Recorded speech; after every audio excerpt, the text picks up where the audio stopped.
مساء الخير عليكم. في فيديو حكاية النهاردة هنتكلم عن الفنانة الكبيرة عبلة كامل، وهنكشف ليكم عن سبب اعتزالها الفن وجواز بناتها من أجانب وحقيقة مرضها بمرض السرطان. هنعرف كل التفاصيل، بس قبل ما نكمل الفيديو انزل بسرعة واعمل لايك واشترك في القناة وفعل زرار الجرس على كل الإشعارات، ضروري جدا جدا علشان كل الجديد يجيلك لحد عندك. ودلوقتي يلا بينا نكمل الفيديو بس بعد الفاصل.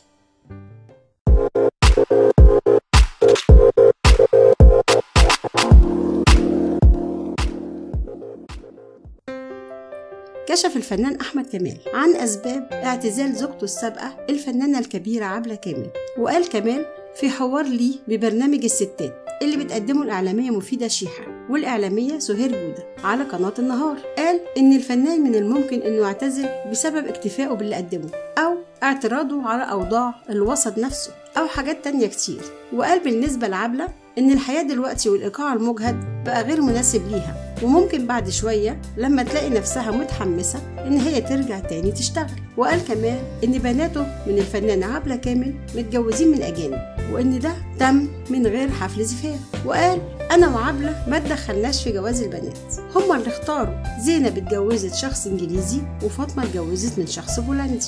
وقال الفنان أحمد كمال طليق الفنانة عبلة كامل أنا بقيت جد لبنت وولد، وبناتي الاتنين متجوزين من أجانب وده اختيارهم. بنتي الكبيرة زينب اتجوزت من إنجليزي وفاطمة اتجوزت من بولندي. وقال جواز بناتي تم من غير شبكة ولا مهر ولا قائمة منقولات، والفرح كان قعدة عائلية عبارة عن شوية رز وسمك، وعبلة كامل هي اللي أشرفت على الأكل. وأزواج بناتي كويسين جدا وبتكلم معاهم وهم أصحابي وأذكياء ودماغهم كويسة وحياتهم بسيطة وشخصيات لذيذة. وقال الفنان أحمد كمال طليق الفنانة عبلة كامل إن السبب وراء اعتزال الفنانة عبلة كامل التمثيل هو إن الحياة الفنية بإيقاعها المجهد دلوقتي ما بقاش مناسبها. وقال في لقائه ببرنامج الستات اللي بتقدمه الإعلامية مفيدة شيحة بقناة النهار الفنانة عبلة كامل ممكن ترجع للتمثيل مرة تانية لما تلاقي الأجواء الفنية مناسبة. وكانت انتشرت إشاعات من إحدى الصحف واللي ادعت إن الفنانة عبلة كامل أصيبت بالسرطان، وفي مراحله الأخيرة خرج الفنان أحمد كمال طليق الفنانة عبلة كامل